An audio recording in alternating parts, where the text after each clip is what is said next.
everybody.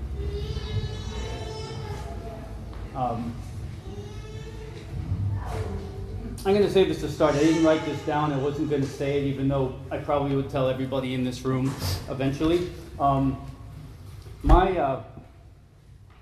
mom kept this room in touch.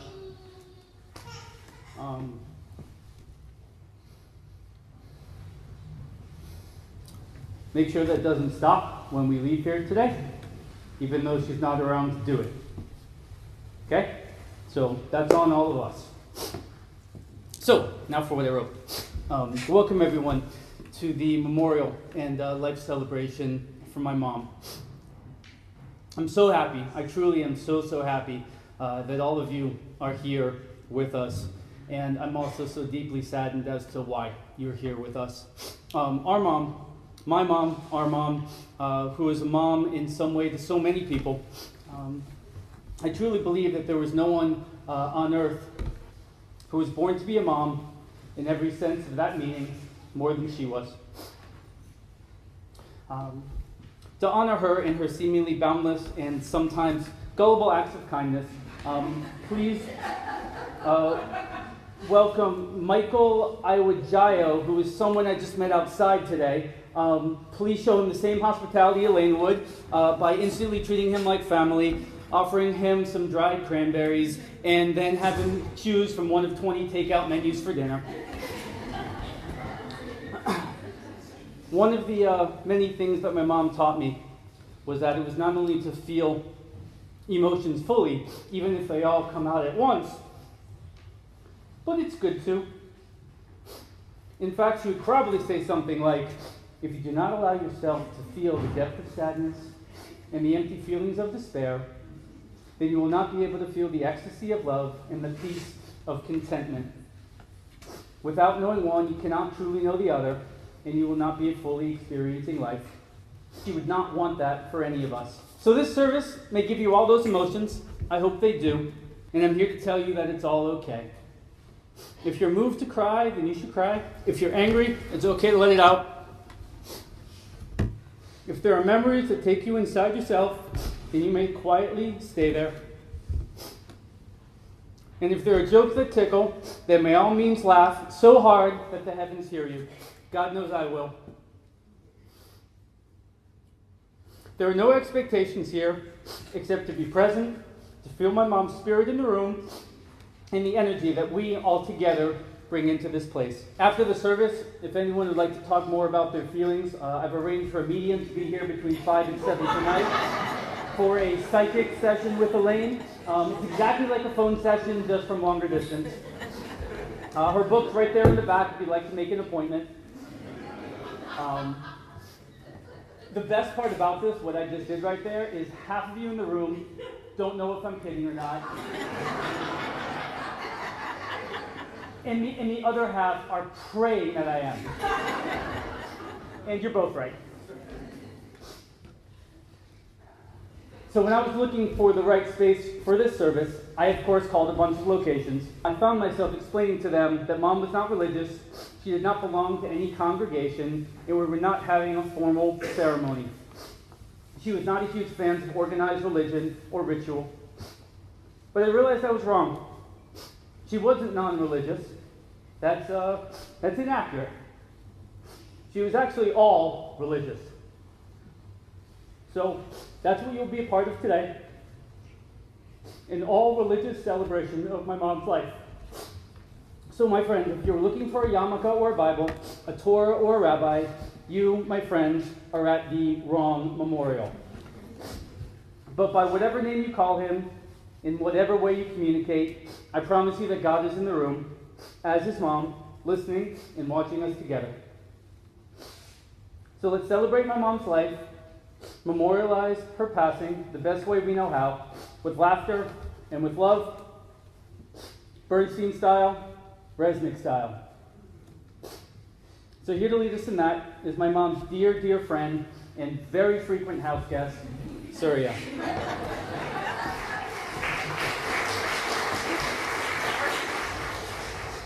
We kindle this light for the immeasurable love that is in this room. for the one life that we all share, for the one being in whom we live and move and have our being, and for the beautiful mystery that is our source and our goal.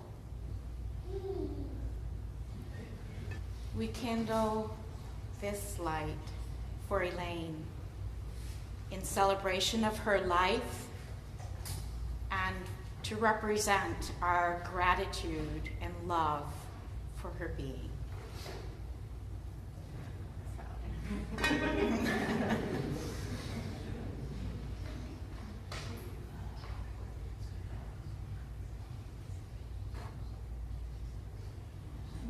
Drop it in. Yeah. Compassionate God, eternal Spirit of the universe, grant perfect rest in your sheltering presence to Elaine, daughter of Annette and Jules, who has entered eternity. O God of mercy, let her find refuge in your eternal presence, and let her soul be bound up in the bond of everlasting life. God is her inheritance. This is a beautiful prayer. May she rest in peace, and let us say, Amen.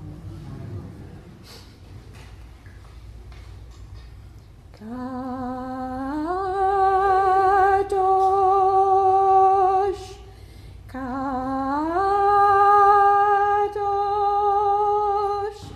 Kadosh,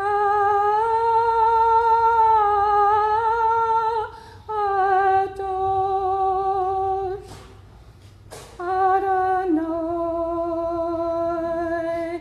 Sebaot, Melech haaretz kevodo.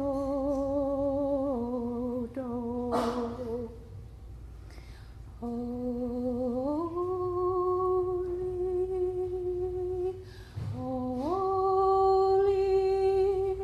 holy, holy is the Lord of hosts.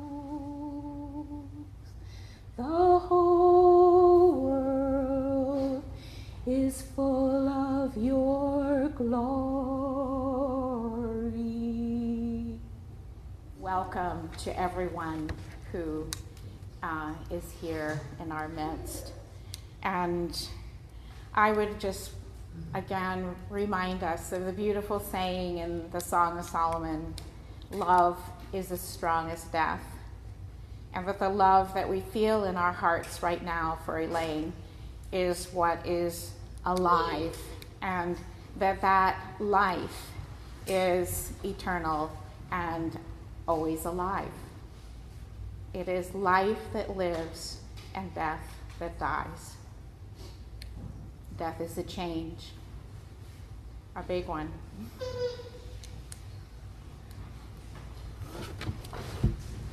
When Elaine died, Nora called me, and then Nan, and then the next day, Nora called me again, and she asked me if I was okay. And I thought, wow, Elaine is really alive. And then I talked to Jesse, who, with all his heart of gratitude, weeping on the phone, remembered to thank me again for the baby clothes that I brought in March. And I thought, wow, Elaine is here. She's present. And then I talked to Damien with his energy and heartfelt, let it all be there.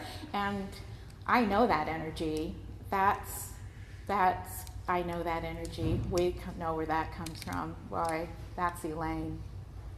And Deborah, with her quiet kindness in the midst of it, it was my pleasure to speak with her as well.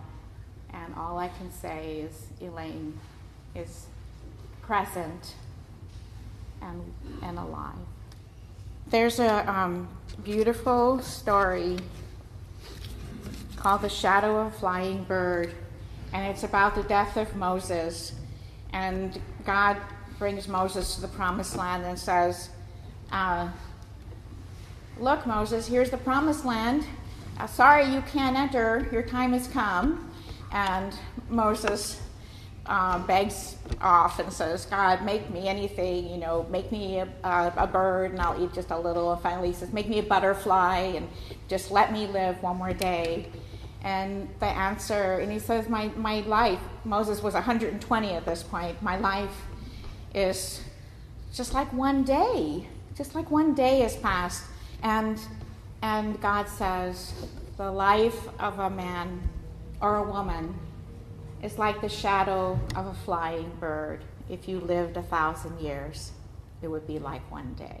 So God says, your time has come, Moses, and nobody wants Moses to die. So God sends one angel after another to fetch the soul of Moses. And finally, God takes the soul of Moses with a kiss. And I like to think that in the quiet and sweet and peaceful way that Elaine left us, that she too went with a kiss. And I would like to say too that probably if we wrote this story now, we would rail and say, God, give her to us just for another hour. Give her to us for one more day. Give her to us for another week, another year. Please give her to us. We want her back. Give her back to us. We want her. God sits down and weeps and says, who will be my Moses now? And I think that's how we feel. Who will be our Elaine? Not a generic Elaine, but Elaine. Elaine with all her qualities and idiosyncrasies, of which we know many, and her weird candies, and her watch that rolled around like this, and her Eileen West nightgowns, I could just go on and on and on about, and I'm sure we all can. And that's how we feel. So in the Jewish tradition, the mystical Jewish tradition is a very beautiful tradition. It says, when we die, God's not going to ask us, were we a good Moses or Abraham or something like that. God will ask us, were we a good Elaine? And one thing we can say and say amen to is Elaine was Elaine. And she was really a good Elaine. Amen, yes.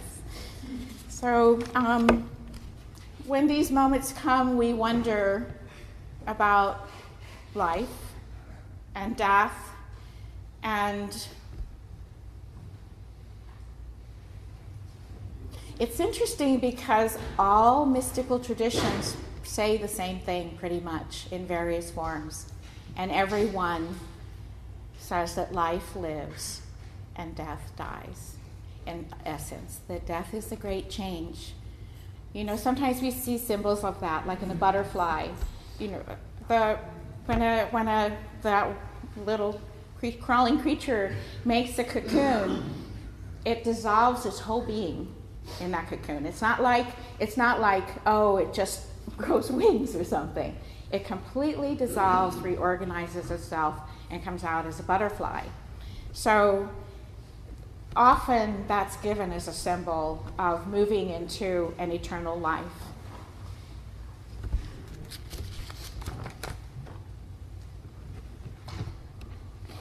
The only way that sometimes it differs is that some religions talk about a person returning, some religions talk about, or mystical traditions talk about beings going on in life, but in every tradition, whether it is tradition of the Native Americans, or it's a tradition of the Buddhists, or if it's a tradition of Christianity or Islam or Judaism, all say one thing, that life lives.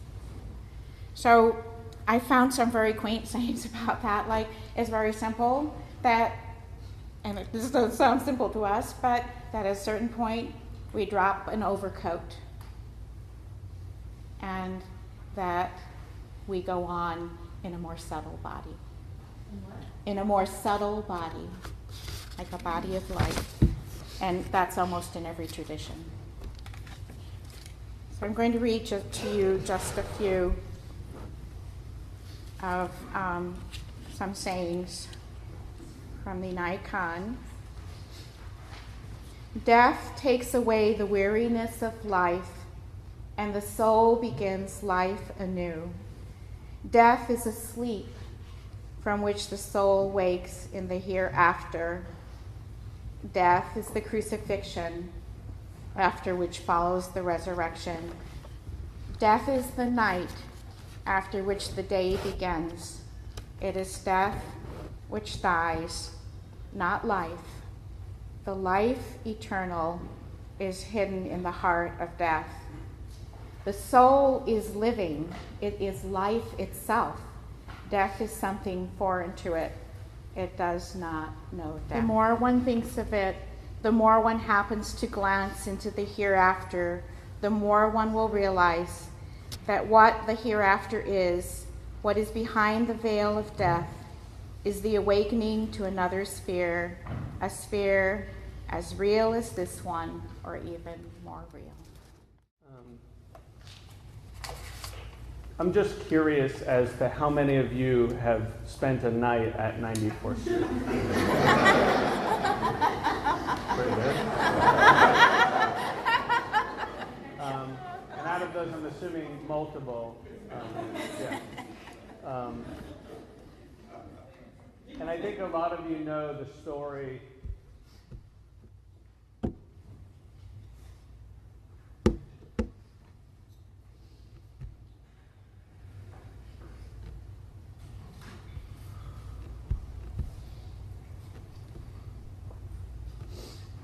So I think you guys know the story of my mom picking up a French couple during the blackout and staying at our house. And a lot of stories like that. And I have a few anecdotes about that. But I really think that spirit captures my mom in the best sense. So we've heard some themes about her sort of sharing and inclusive nature.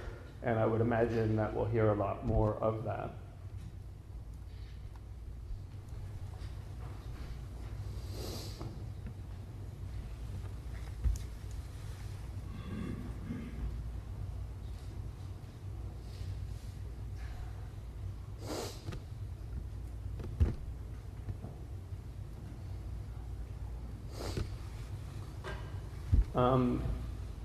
My mom gave a lot. She gave a lot to her work.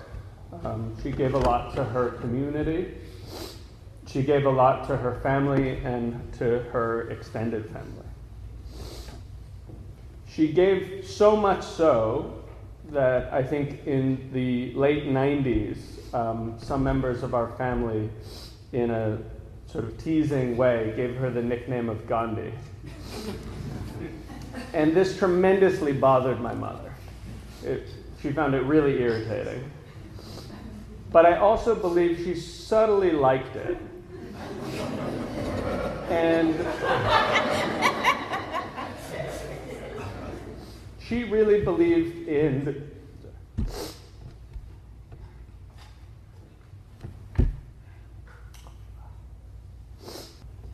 nonviolence and in social justice, and so a little part of her was a little bit flattered by the Gandhi reference.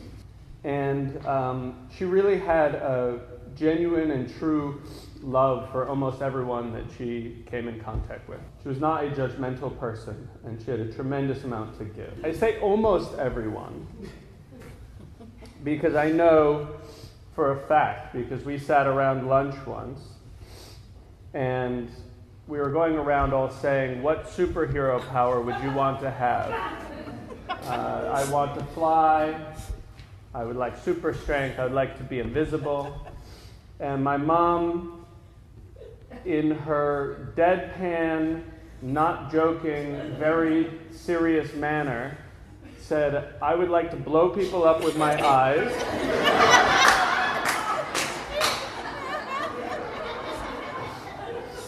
And she proceeded to follow that with a non-joking list of specific people that she would like to blow up.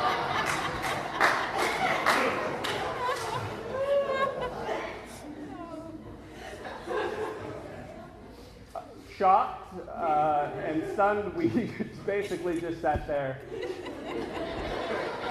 forks in our mouths, kind of looking around, and it was very quiet. So I would often find myself driving around with my mom in New York City or in Connecticut where I went to high school. And I spent a lot of time with her in the car, and we spent a lot of time in the car as a family, and there was a lot of discussion. But one thing she did in the car, specifically when she was by herself or with one or two people, she would listen to Rush Limbaugh, spewing disgusting bile over the radio, and she would get really, really, really heated about this. And when people ask, why do you choose to listen to something that just aggravates the shit out of you? She would non-specifically sort of quote Sun Tzu's The Art of War and say something about knowing your enemies. And you'd sort of be like, what?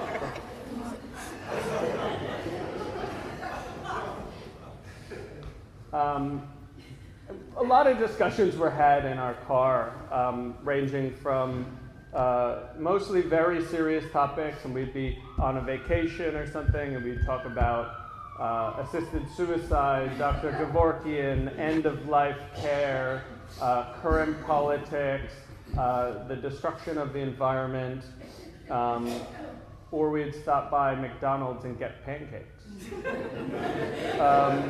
When McDonald's served pancakes, that was a really weird moment. Growing up, I really learned a lot from my mother, and as I got older, she was deeply interested in the world and deeply interested in the people around her.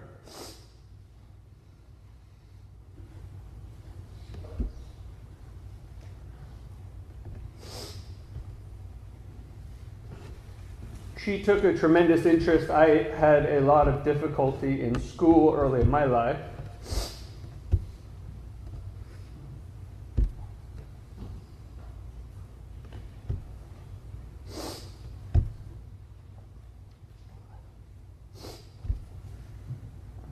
And she took a lot of time to really understand what I needed to succeed and to really learn about me and what I needed. And she put a lot of time into that, and it made a huge difference in my life. And in a lot of ways, my mom, she was actually a student of philosophy. And I think if I think of my mom in any way, it's probably somebody who was very much a philosopher and thought in big concepts. And she was a teacher. She was a feminist. She had a deep sense of morality and of right and wrong, and she imparted that onto me and to all of her kids, and to a lot of people that she came in contact with. I think for me, to disappoint my mom, I basically told my mother everything that I ever did, right or wrong, broke the rules, didn't break the rules. I maybe told her after the fact. But I didn't really withhold very much information from her, certainly not as she asked.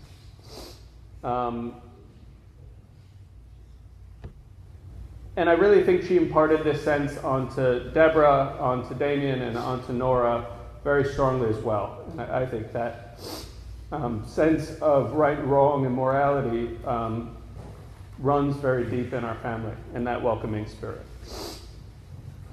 She was genuinely selfless and really got a lot from helping other people. With her passing, more than anything, I'm really left with gratitude for her as a mother, for my siblings, for my family, for the broader community that's here, and lots and lots and lots of you here today who traveled far to come here because you cared about my mom, because you care about our family. I'm really grateful for my wife, Hannah, and our son, who is crying outside somewhere.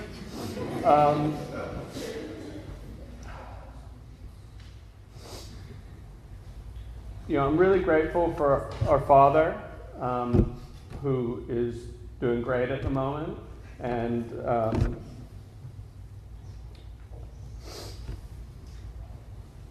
I've only captured a small part of who my mom is, and I'm looking forward to hearing from other people. And thank you, Saria, for the baby clothes. They're really great. And thank you for your opening remarks. Dee, thank you, and thank you to everybody who's going to speak after and express a lot of stories and emotions and feelings that I'm sure will touch on me, and I look forward to hearing a lot of stories. And if folks have stories or emotions to share or ideas, I would love to hear them today, tomorrow, and for the rest of the time that we're all here. My mom had a pretty dark sense of humor. I don't think she would mind me saying that none of us get out alive, because that's true. And we don't. And that's just how it is. And I'm really grateful for the time that she was here. And I love my mom very much, and I love all of you, and she loved all of you. So thank you, guys.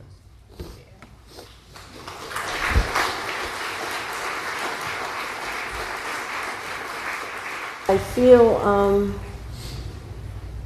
inspired to say something that I hadn't thought of before, and that how somehow Elaine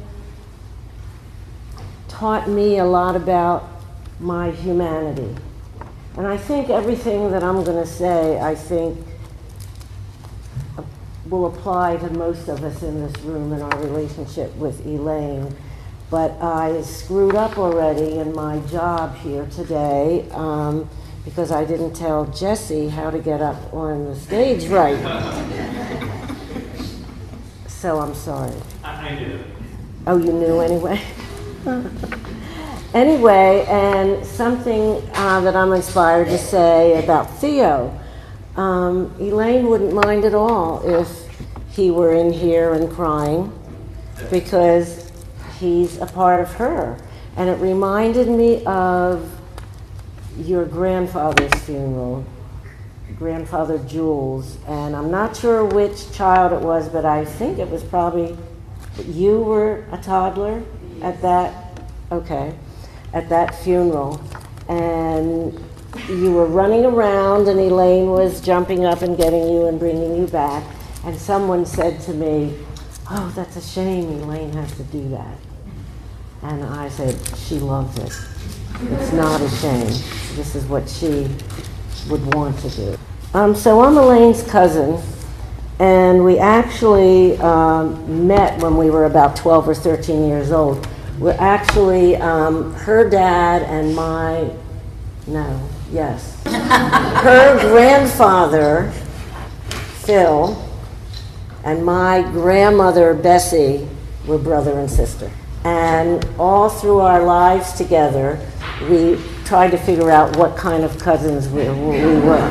Were we twice removed, or second cousins 3 times removed? For me, in my life, she's been my closest cousin and my oldest friend. We met, as I said, when we were young teenagers, and we discovered boys together. I remember hanging out as young teenagers do and going to different people's houses. Most vivid memory I have is when we went to see Marjorie Morningstar. Now, I don't remember much about that story, but it must have been sad, because what I remember is Elaine and I sitting inside between the outer door and the inner door of the center in York, PA, and we were sitting there crying our eyes out. And we'd stop and we'd look at each other and we'd burst into tears again. It was just probably over, what was that blonde boy's name that was the movie star? Tab Hunter, or somebody like him, I think. So that's really what I remember from back then. And we went to college together. Elaine in New York and me in Ithaca, New York. And I do remember coming to visit for a weekend and going to the World's Fair, whatever year that was. That's just a fond memory. And then I remember when she called me to tell me she was marrying Richard. And I don't know if she called me right before they were going or right afterwards. But they were in DC for a conference, and I was like shocked. What? But it happened. And look what's come out of that. Look at all of this love and family and extended family. So who was Elaine to me?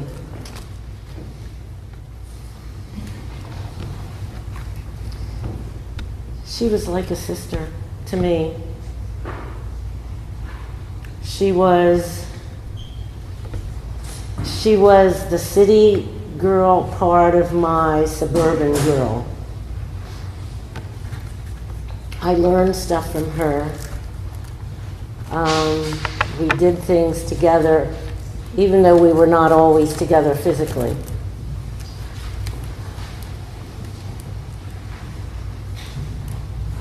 I would really rather be at the movies right now and not have to be here. I mean, as I've been saying hello to people today, and everybody's telling me they're doing fine. And I'm doing fine too, but I really want to stamp my feet and say bad words. Damn it! This isn't fair.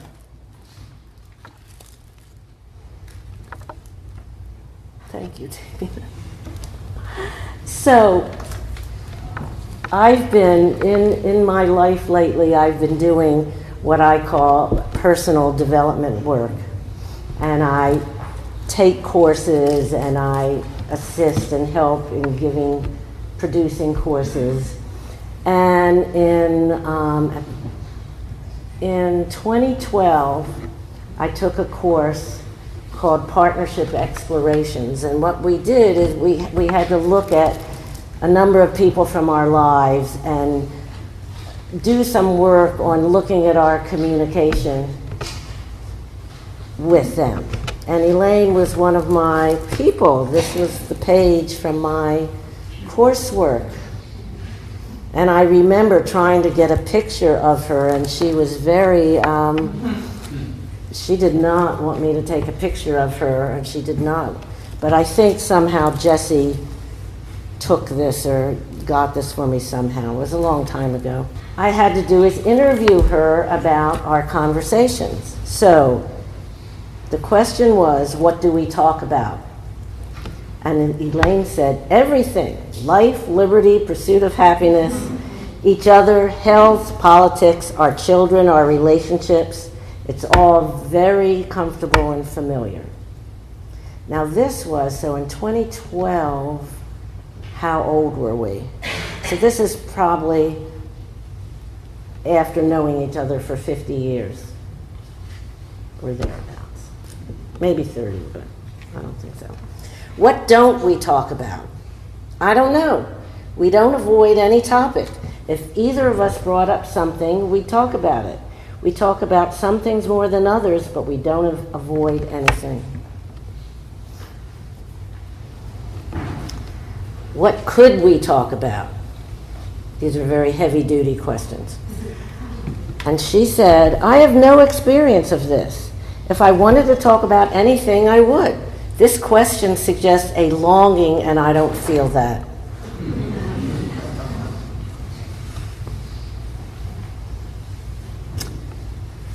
And what happened in this conversation? We affirmed our reality about our relationship. What's possible is we could spend more time together. And are there any inauthenticities in our conversation? Not that I'm aware of. And last but not least, what else could we share? I love you and I love your family.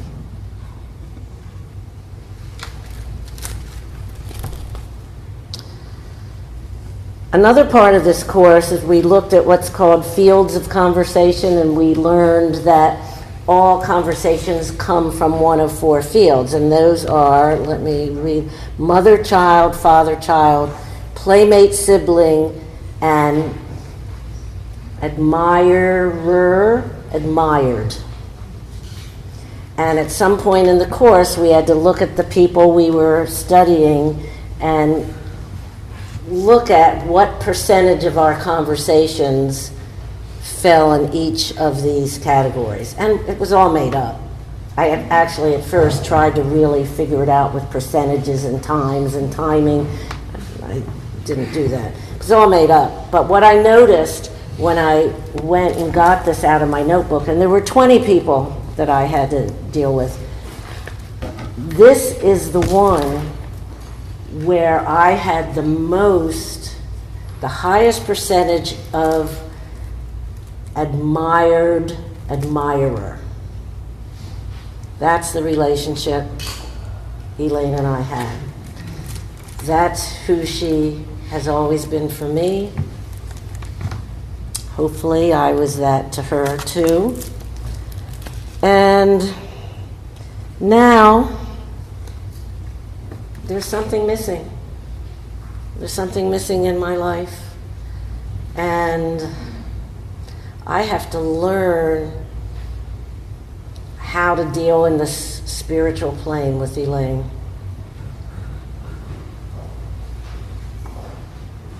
I think that's it. Thank you. Well, hello everyone. And I wanted to first of all say that I'm incredibly thankful to all of you who took the time to come here, and it's just an amazing snapshot of Elaine's life to see all the people that are here.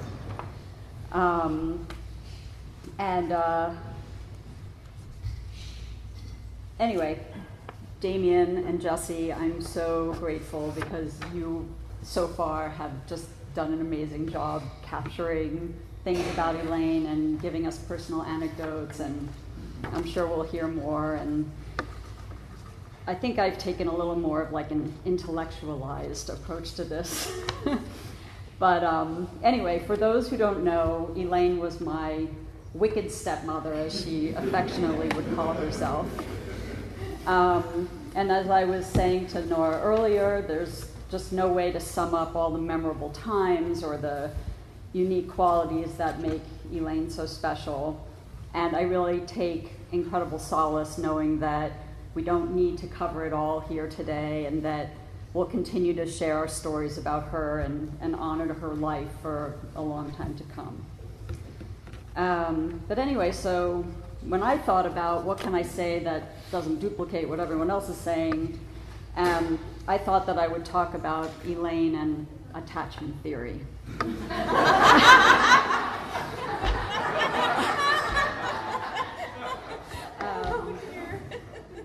So, in a nutshell, attachment theory puts forth the idea that all beings need a loving, attuned, and nurturing early environment in order to eventually venture out into the world with confidence, a solid sense of self, the ability to love and be loved, and to be able to live with compassion, contentment, and gratitude. So not only was Elaine deeply interested in these psychological principles from a theoretical, academic, and professional perspective, they were deeply held beliefs on a personal level. In ways big and small, Elaine sought to be and was that nurturing, secure, loving being from whom people could gather the necessary tools and hopefully go forth and live full, secure, content, and love-filled lives. How did she do this? And I'm just going to say a few things that she did, and I think you've heard it and will continue to hear it in the anecdotes, but in her easy and natural way, Elaine always radiated compassion, nurturing, acceptance, and love. She engaged with people fully and listened with a patient and selfless ear. She conveyed dignity to all people through kind actions, and no matter your walk of life, she was interested in your story. She helped people to grow by her wisdom, kindness, love, and sage philosophy of life. So this way of living was at the core of how Elaine lived her life, and all of those who knew her, even in fleeting encounters, as Damien alluded to, the homeless person on the street, whoever you were, you experienced her generosity of spirit and being. Personally, I am blessed to have had Elaine in my life for so many formative years. Her influence and importance to me are intricately woven into my entire life and being. And now I just wanted to say a few words directly to Elaine. Elaine, for the rest of my life, I will hold you close in my heart. I will reflect regularly on how you'd see or handle things. I will picture your warm heart and beautiful self. I will hear your voice and the ways you connected all of us. In ways big and small, I will feel myself embodying your ways and philosophy of life. You will always be near me, and for your time here with us, I am forever blessed and grateful. Thank you.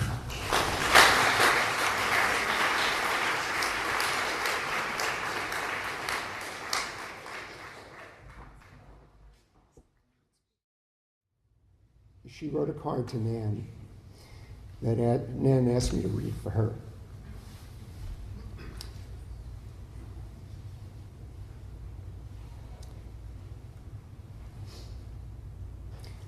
I've never been able to find the right words to express how much I love you. I'm proud of you and impressed by you. I love your being my sister.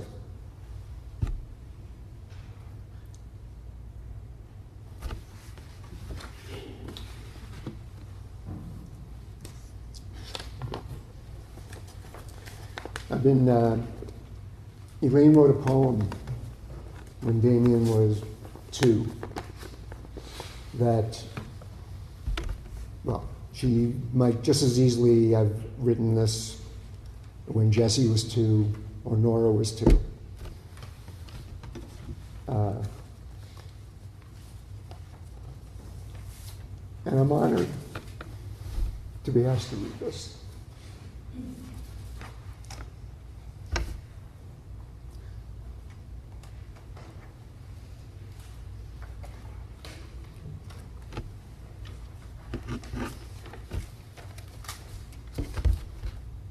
These are Elaine's words. Just making clear. Why are the most simple truths the harder to see? Why are they the hardest to feel?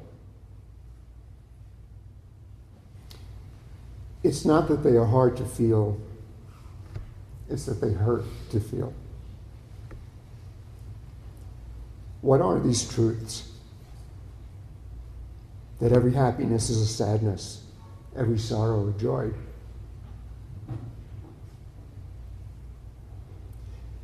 I give up my childhood to have a child. I get so much more in return. He grows, I grow. It's a joy to see him grow.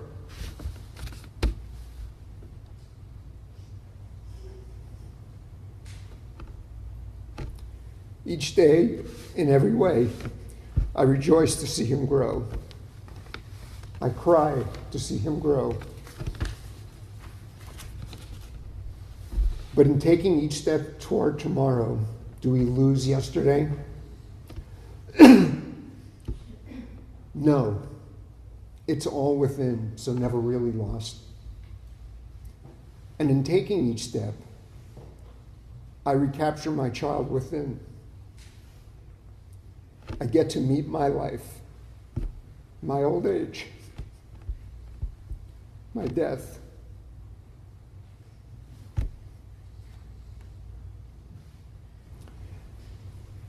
Why are these most obvious things so hard to see, even when we face them every day? Because it's worth the struggle to see, because when we do, we live. And this is the only guarantee we get. My mortality, my immortality.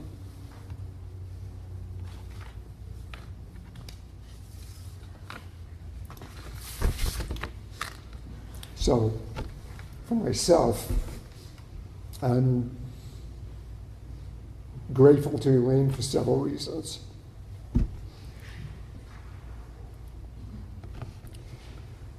One is in a time and place, York, Pennsylvania, where women were expected to be homemakers or secretaries, or she showed man the way out.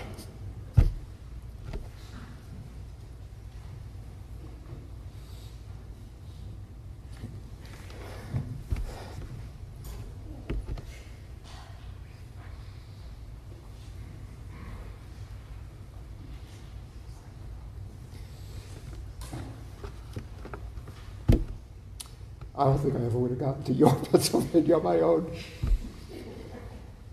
Or then.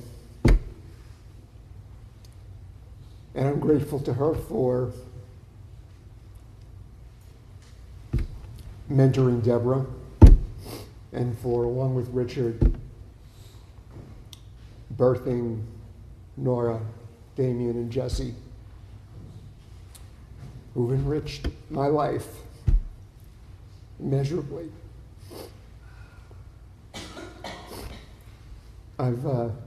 Some of you know that I've turned my attention towards painting and art in the past few years. And one of the quotes that I hold dear is an Andy Warhol quote.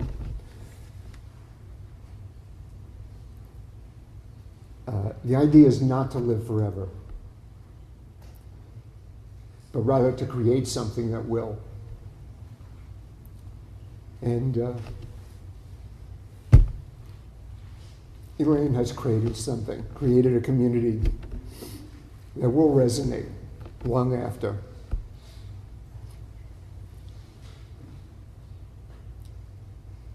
And for that, I'm grateful. Thank you.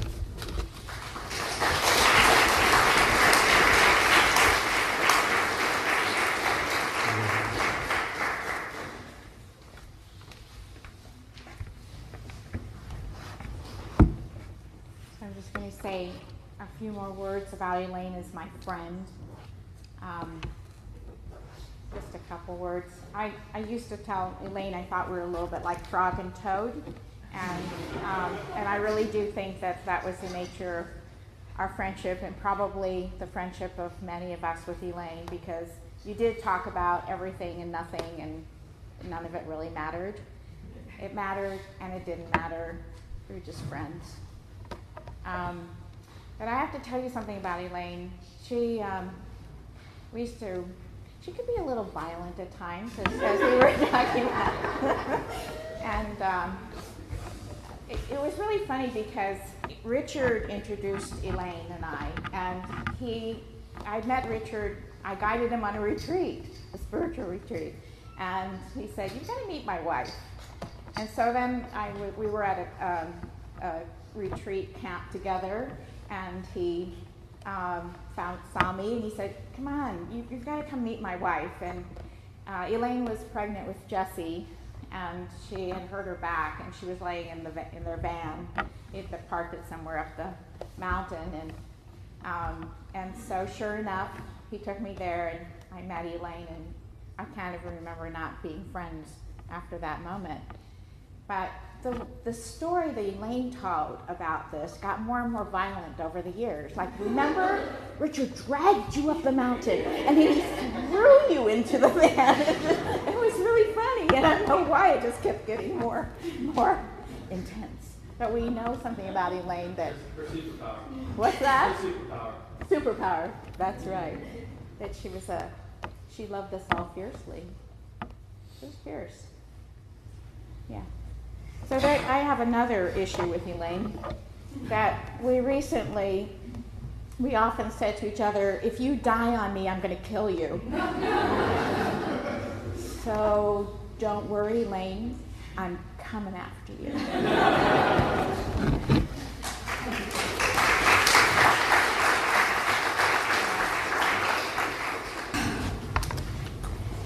Oh, I'm glad Cousin Joan showed me how to get up here. I never would have found my way.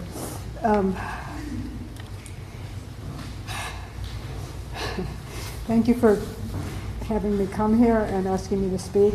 When Damien and Nora got in touch with me and asked me if I'd like to say something, I said I certainly would, but what I would like to say would be something that I know Elaine would like me to say, but it was totally inappropriate.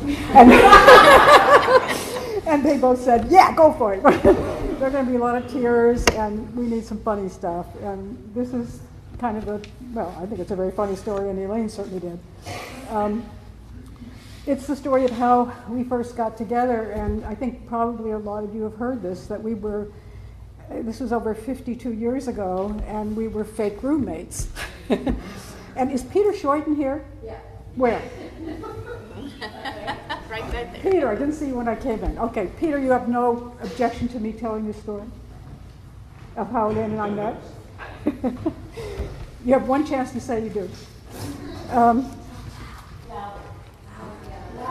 Shall I speak louder? Yeah. Oh, okay, sorry. I just come from Arizona, and thanks to American Airlines and the weather last night, I spent the night in Pittsburgh, and I've spent 2 days getting here, and I wonder I have a voice at all. So this is the story of the fake roommates. I had just moved from Tucson, Arizona, to New York in the 60s, early 60s, or mid-60s it would have been. And I was living in a basement in Queens, and I had no money, or very little money, and I had very big dreams about coming to New York from Arizona, and a portfolio full of drawings, which I was going to run around New York, back in the day when you could do this, showing to publishers, and of course make my fame and fortune.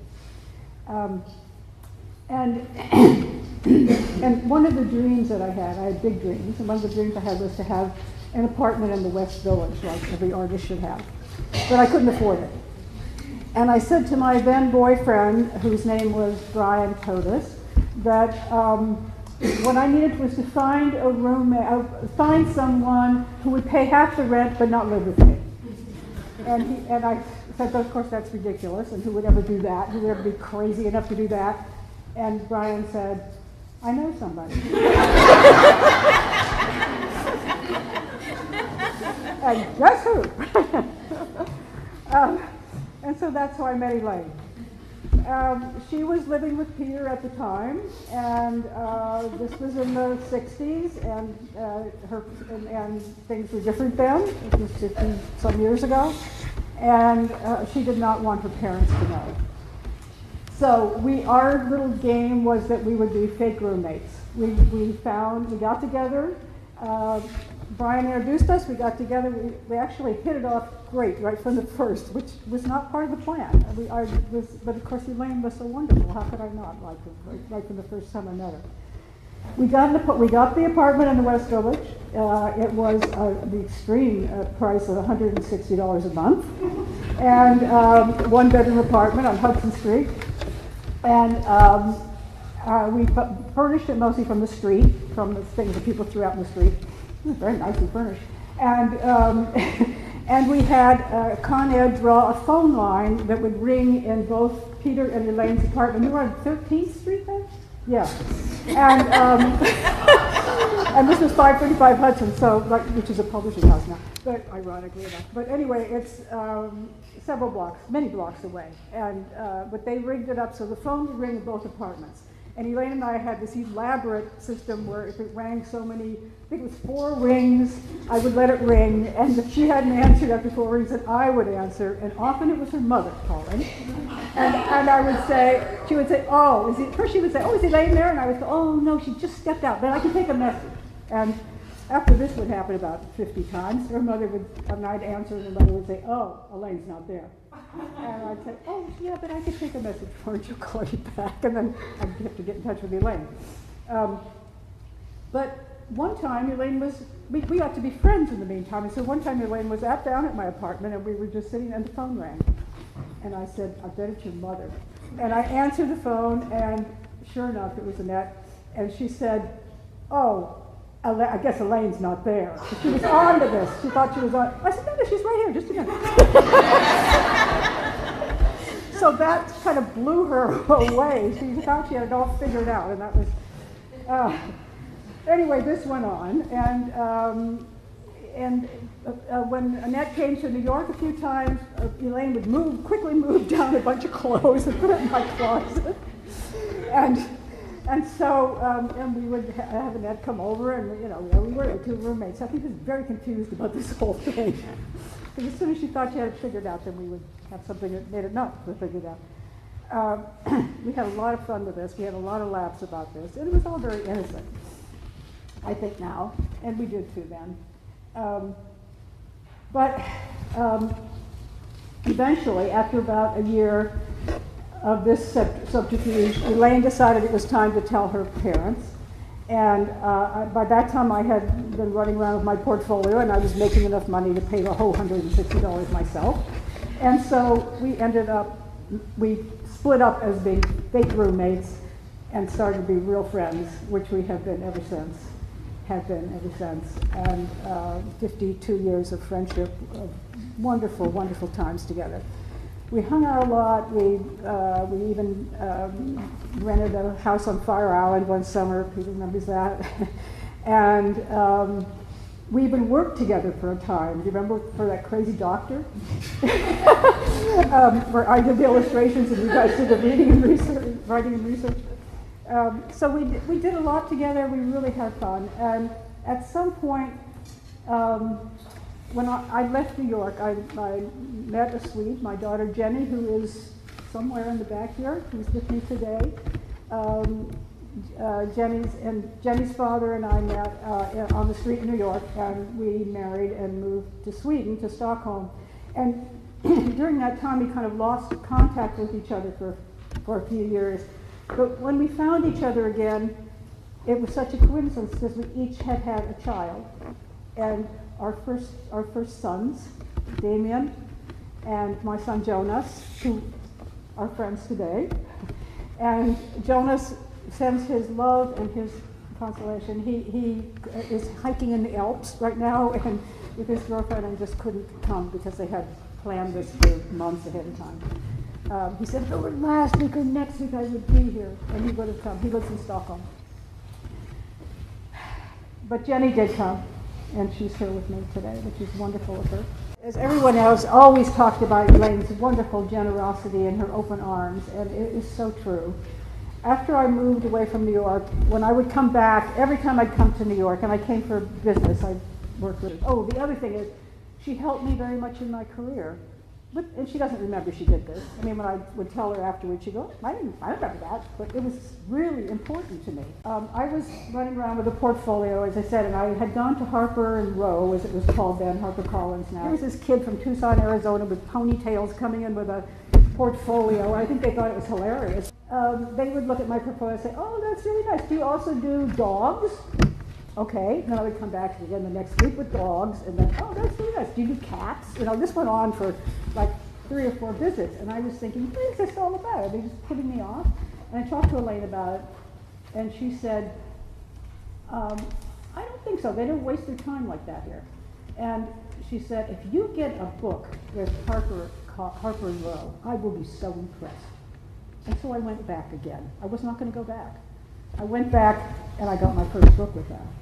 And that was thanks to Elaine. I wouldn't have done it otherwise. And she does not remember that. That's typical of her too. She does not remember her generosity because it was so genuine and spontaneous and real and deep. The only person I ever knew that was not welcome in your house was that burglar who she tackled. Okay, do you remember that? Yes? Somehow got into the house and Elaine confronted him and said, "Get out of here!" And he did.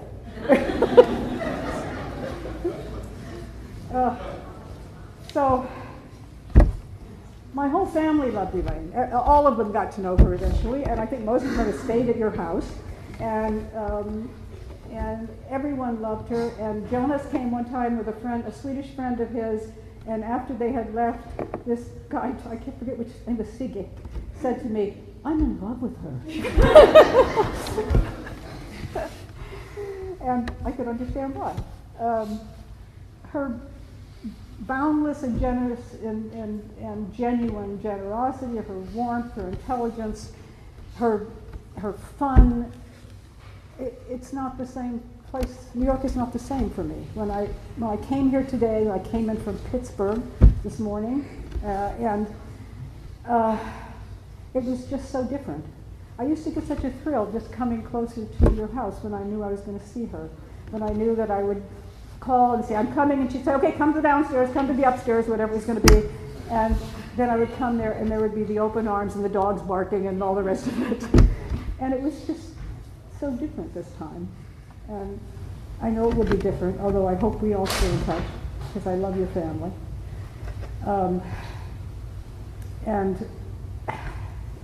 Elaine wrote me, I went through some pictures. I was trying to find the very early ones, but I couldn't find them. But I did find some other ones, and they're back there in sheets, and those I didn't label them, but those are all my pictures back there if you want to look at them.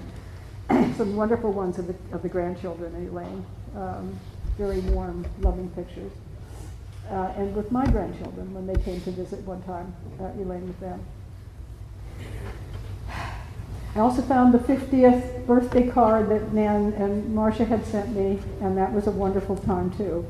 I think it was right after she found out about the hepatitis C. Wasn't it right? That birthday was a very special birthday and a very special time. It was a wonderful birthday celebration up at Marcia's house. There was no one like Elaine. She was an absolute joy to be with and a true, true friend. And I will hold her in my heart as long as I live, and then probably afterwards as well. Thank you very much. I had a lot of problems at the hotel this morning trying to type out everything. I typed it out and then it all disappeared and no one could help me. So I typed it again and took pictures of it. Anyway. This is not a smudge of mascara, Nan. This is a heart that I asked I asked Linda Blakey, whose last name is different now, Linda, to draw on me. It's symbolic because this represents feelings, and I used to wear them on both of my sleeves all the time. I love that. When I was a kid and a young adult. Yeah, right now this is all about me. Okay, Elaine too. People used to say to me, "You're so sensitive," as if that was a bad thing. No. Or I hadn't yet learned how many feelings exist, how varied their effects are on the body-mind, how sometimes they showed up all at once, making everything worse. People also would say, "You think too much." I said that to somebody today as a joke. As if that was a bad thing. I didn't like to think that thinking was a bad thing. I felt and thought and expressed myself with intensity that wasn't great in company. Elaine told me, when I was a little older, and a college dropout, about a college dropout program at the William Allenson White Institute. For those of you New Yorkers, you know, or those of you therapists out there, you know it's a famous analytic training institute. So I thought I was going to go and talk to somebody who would just be running a tape recorder and every now and then live say, yes, go on.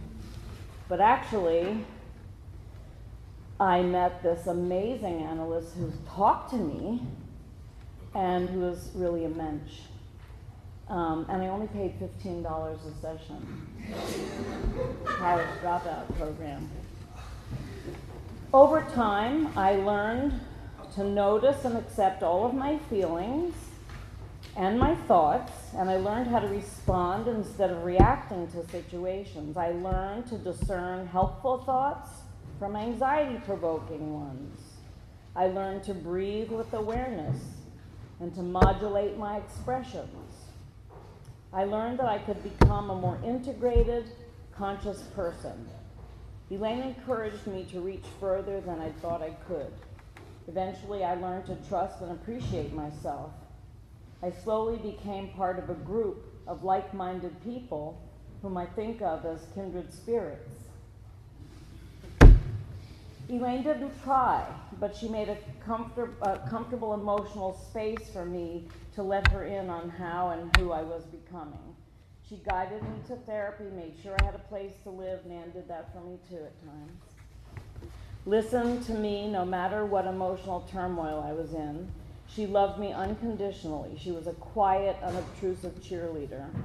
This was Elaine's genius, guiding people towards becoming their best selves.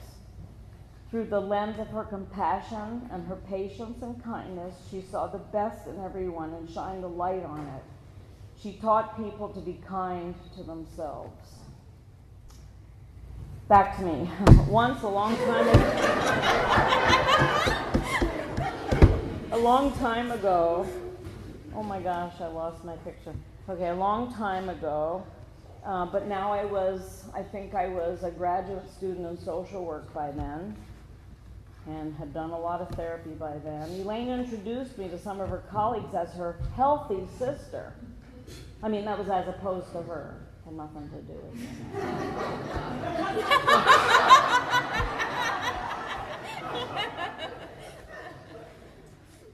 I didn't know what she meant. I really didn't. You know, it's hard to see yourself from the outside. A few years later, I asked her what she'd meant by that. She gracefully distracted me. I never got an answer in words. That was Elaine's genius. No, I already said that part. Okay, I gotta go to the end now.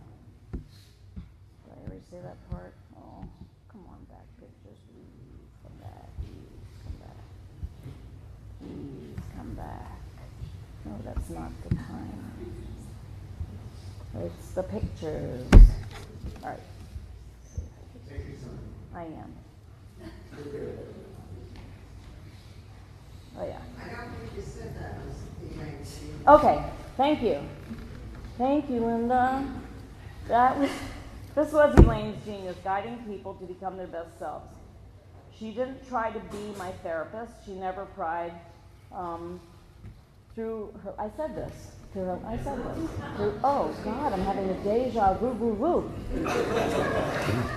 Through her lens of compassion and kindness, she saw the best in everyone and shined a light on that in each of us. She was a quiet, I did say that.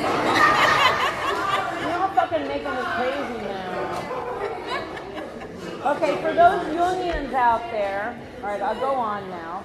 For those Okay. For those Jungians out there, Elaine did indeed have a shadow, but she was friendly with it, accepted it, and did her best to avoid harming anyone from that subconscious place. She really disliked a lot of things. She, for example, hated closed-toe shoes, and certainly boots, even in the winter. She hated chocolate. One time recently I said to her, when she said that, because somebody mentioned chocolate, and she said, I really hate chocolate. I said, really? I didn't know that. She must have said it 100 times in my life. Right? So, I just played with her then, okay? And then she got the joke. Okay, and some people said stuff like this before. She also hated injustice. She didn't like firing people. She hated violence on any screens. She disliked cooking, cleaning, and throwing away anything that someone might make use of someday. Yes. These children have a lot of work to do. I already did that for my mom. Okay. She recycled like a maniac. If she could catch you in a flash if you started putting something in the wrong bin or bag. I mean, she could be in another room and she'd come running, that's not the right bag. And then this is part of the shadow thing, but it sort of by osmosis has worked its way into some of our vocabulary too. She had two favorite adjectives whenever her sensibilities were offended. They were disgusting and ridiculous. We shorten it now, we say ridic. When we say ridiculous, we just say ridic, some of us. Okay. She was an English major, but she didn't search for synonyms with all that stuff, and I thought that was kind of odd. And right after assigning one of those words to a situation or an act, she was right back to patience and kindness. Her shadow never intruded on me, and I think you could all say the same. Thank you.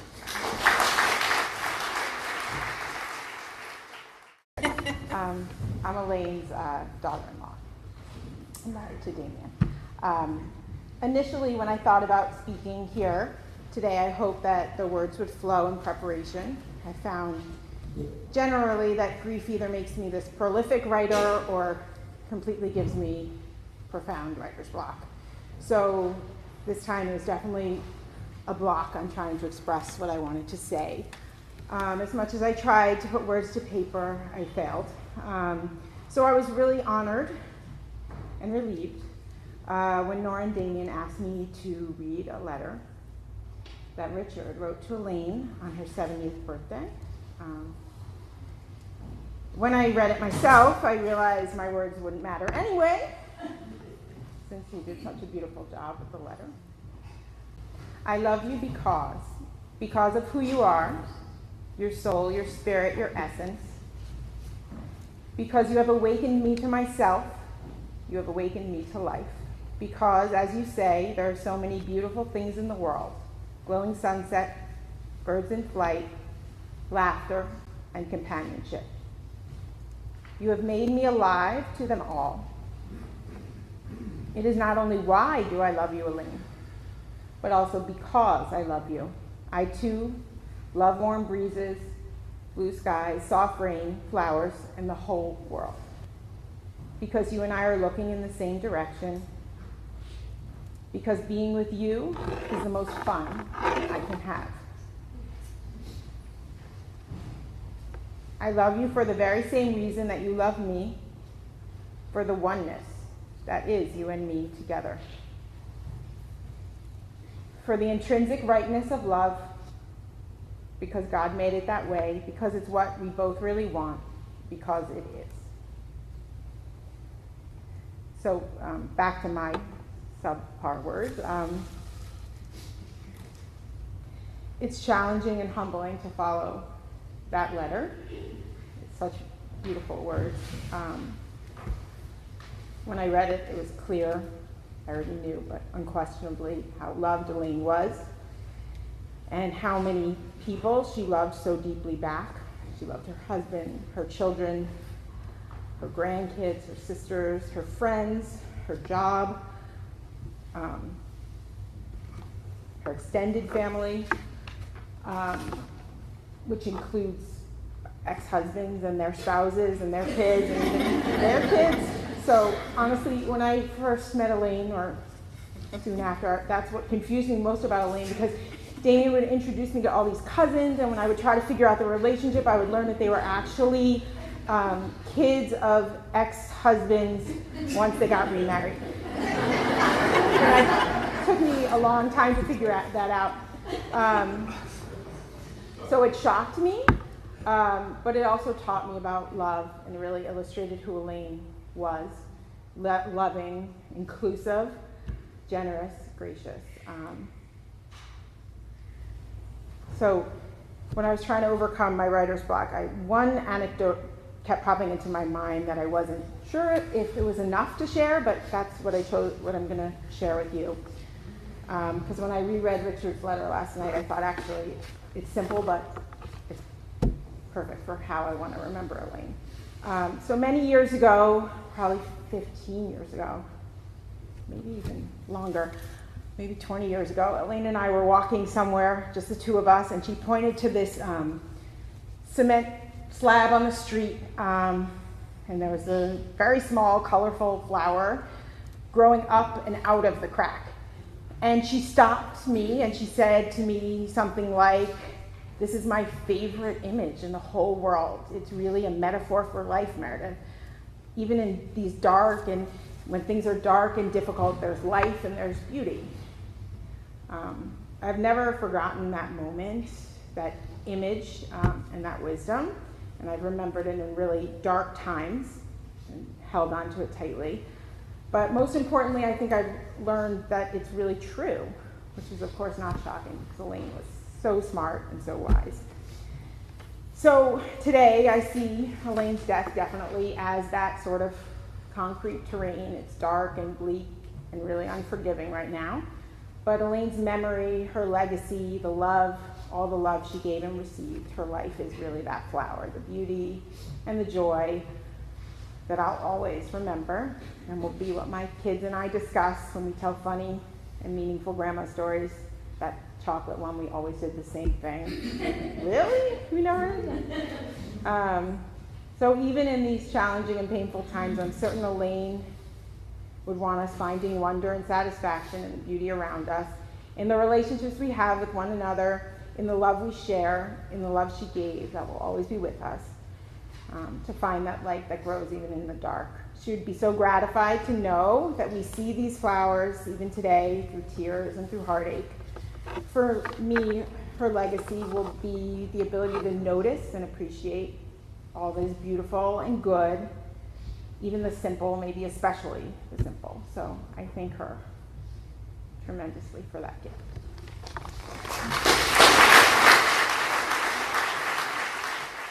I cannot believe that it has been a month since my mother died. Tomorrow will mark 5 Sundays since I last saw her alive. I try to wrap my head around what has happened, and it's difficult to make sense of the world. In the wake of her death, I find myself asking how. How is it possible that I'm at my mother's memorial service? And why? Why didn't I get more time with her?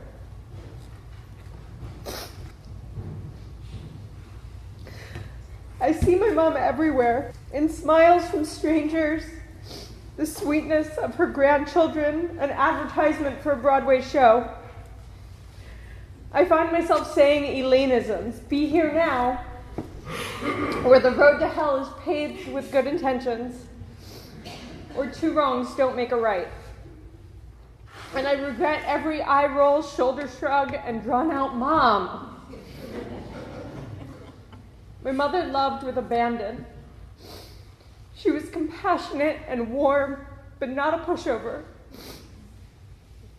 She believed in equality. She opened her heart and saw the goodness in people, saw their humanity, even when it was not readily evident. A typical Wednesday got turned upside down. My world shook and the rafters fell. I'm searching for a lesson, for a meaning at a time where it seems as though senselessness prevails around me.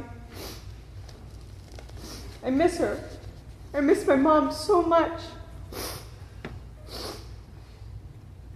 I try to hear her voice where there is no sound and see her wisdom through the darkness. I search for answers, and what I come up with is gratitude.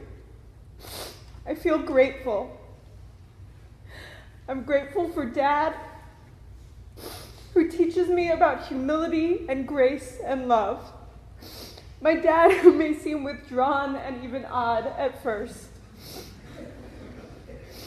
but is filled to the brim with warmth and wisdom. I'm grateful for my aunts, Nan and Marcia, who exhibit such generosity of spirit and carry on my mom's tradition of connectedness. I'm grateful for the extended family my mom created and fostered. As if the immediate family of 15 people weren't enough, my mom created a network, quite literally across the world, of friends who are like family. Like Surya. Surya, who shares a kindred spirit with my mom, and who so beautifully and graciously guided us in today's remembrance. Like Curtis and Myra, who are out there somewhere, who are two of the most deeply caring and kind people that I am lucky to know. And so many other family and extended family members. I feel grateful for my siblings. In the days immediately following her death, my siblings and I encircled each other with so much love. We made space for our grief and shock, each expressed in his or her own way. We hugged each other tightly, and we laughed hard.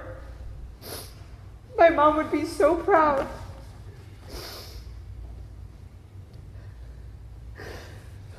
Each of these people mentioned, and so many others, know my mom in their own way. Through each of you, she lives on. And I hope you will speak of her often and share her stories widely. I am particularly grateful to have had an extraordinary mom. A mom who made the world feel less daunting. Home always felt safe. There was nothing I could do or say that would override her support. Her love was truly unconditional. Ours was an atypical childhood, full of quirks, oddities, and love. When I was young, I would get extremely homesick at sleepovers.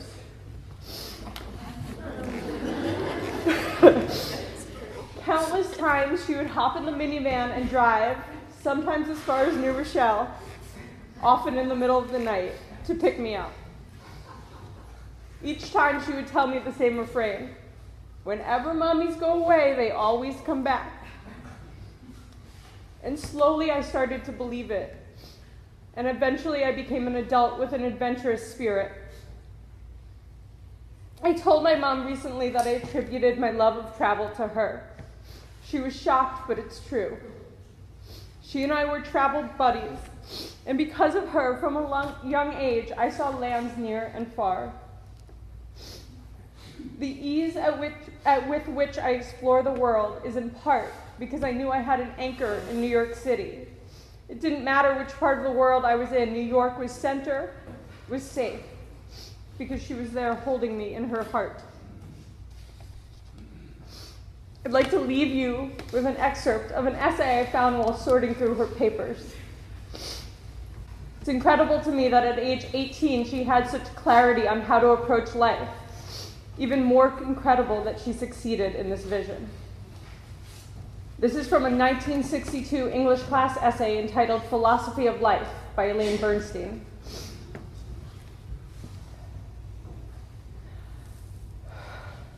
I am making my goal in life to be a useful and contributive entity in the world. I realize that I will struggle and have many defeats, but I would not be satisfied unless I did my share. I want to die feeling that my life made living more worthwhile to someone else, and that possibly in some small way I helped to bring mankind a little closer to its goal. I feel sure that many of my ideas will change with time and education, but many of them will not.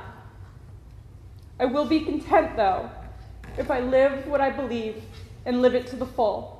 Then my life will be a happy one, and I will not be undeserving of that happiness. I cannot think of a person more deserving of that happiness. I hope she passed knowing how many lives she made worthwhile. She made mine worthwhile. Thank you.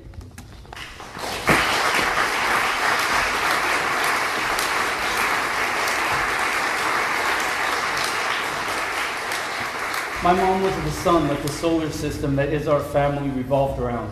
She was our light. She was our warmth. She was who we turned to guide us when we found ourselves in the dark. In the days right after she died, I was so scared. I felt like I was cut adrift in a raft.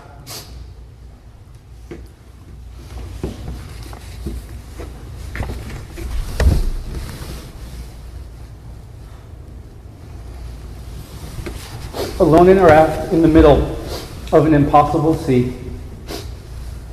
She had so often been the keel that kept me afloat no matter what the conditions. And now, just like that, she was gone.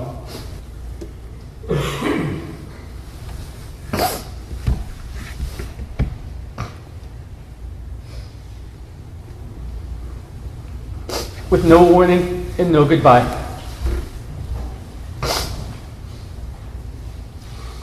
But I realized that was selfish.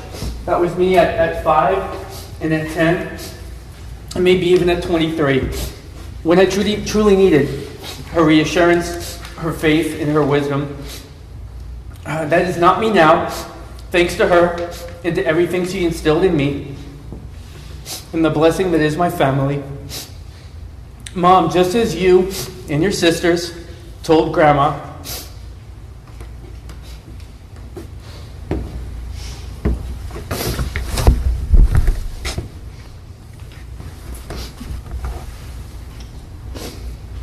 right before she left us, I am okay.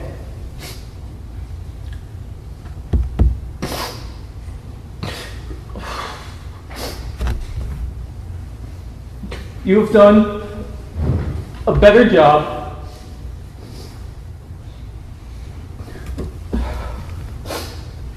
than I could have ever dreamed of. We are okay. Mom died exactly how she wanted it to happen. I am certain of that because she's put so much energy and thought on how she wanted to go. She just made it happen that way. Not that she wanted it, not at all, because we all know it was way too soon. But it happened her way. She was home in her beloved bedroom. She was not in pain, and she did not struggle. She would not have wanted her kids to fuss over her. She would not have wanted to be the center of attention. Even though it's hard for all of us, I'm glad she got her wish. Boom, mic drop, mommy out. Kind of perfect death, Laney style.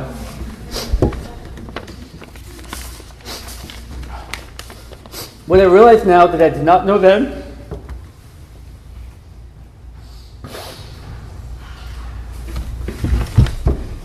is that we've been in bonus time with her.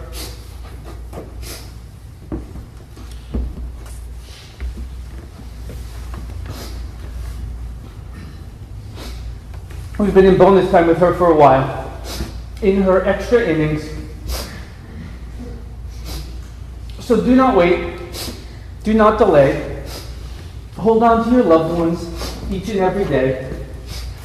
Tell them how much they mean to you. Cherish them always, through and through. If you want to go live in Italy, do that without delay.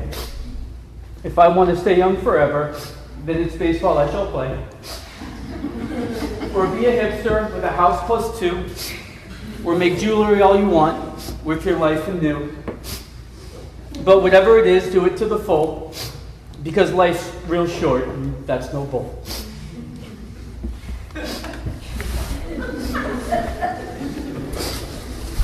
I ask you all to keep her in your spirit by doing all the good you can, by all the means you can, in all the ways you can, in all the places you can, at all the times you can, to all the people you can, as long as ever you can.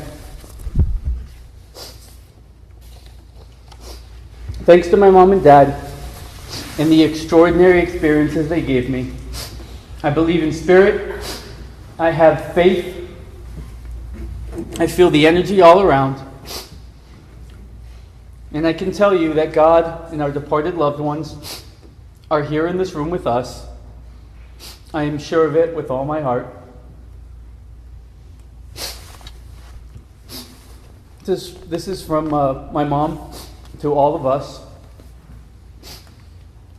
The prayer for her soul's graduation.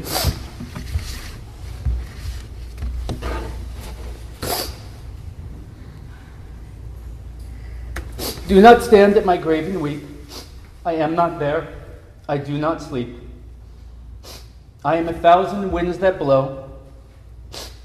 I am the diamond glints on snow. I am the sunlight and the ripened grain. I am the gentle autumn's rain.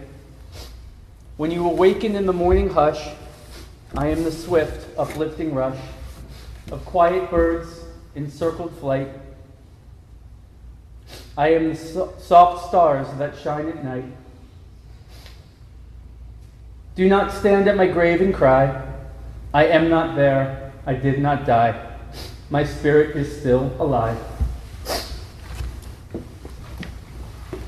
And I say back to her this: I will think of you on the mountaintop. I will feel you diving under sea.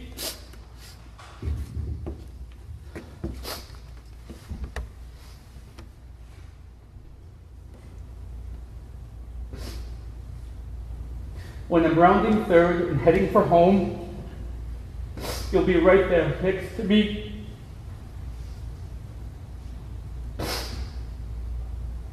I know that you are in me because you named me and called me Dee. You were the best mom ever, simply because you loved me.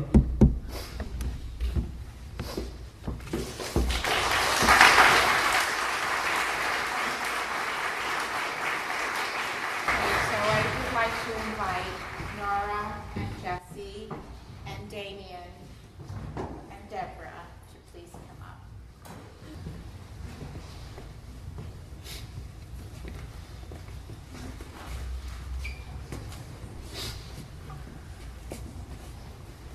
And Richard, before I do this last little part of our ceremony, I just want to remember that you and Elaine brought forth such a beautiful family, and that the last time I visited you and Elaine together, you told me that you were newly in love all over again.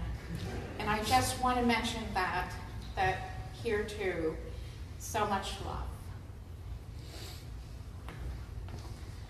So this is from Elaine. My precious ones, I love you with a boundless love. I hold you closer than the breath of my soul. I have the deepest faith that within each of you is an awakened heart and a love for what's true that will guide you and bless you and protect you and fulfill your lives. I love you.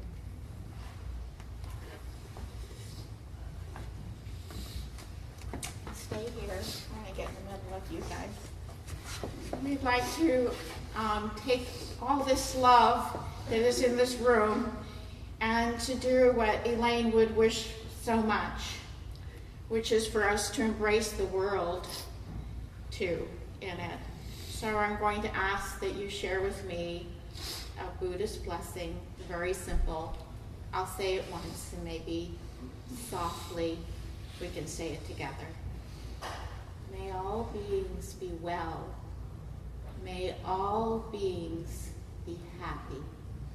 Peace, peace, peace. May all beings be well. May all beings be happy. Peace, peace, peace.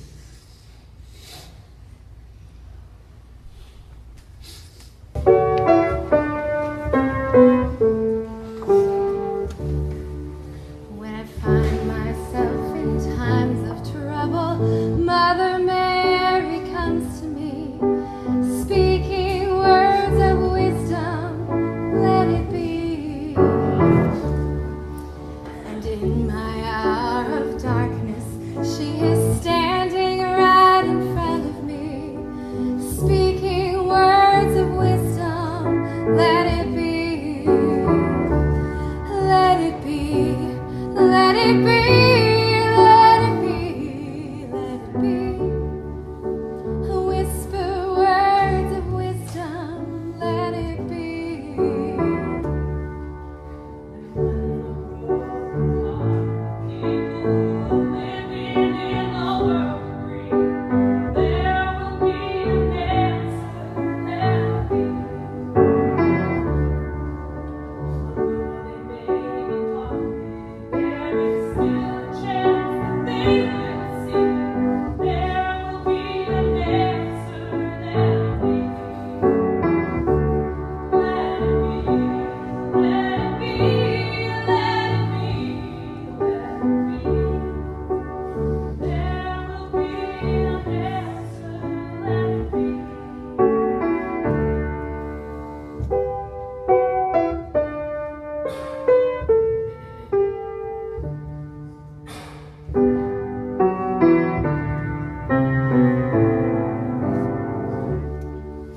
And when the night is cloudy, there is still a light that shines on me.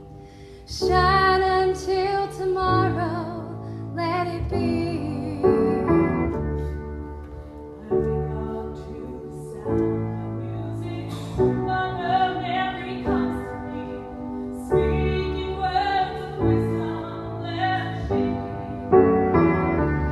Let it be, let it be, let it be, let it be. Whisper words of wisdom, let it be. Let it be, let it be, let it be, let it be. Whisper words of wisdom, let it be. Whisper words of wisdom, let it be.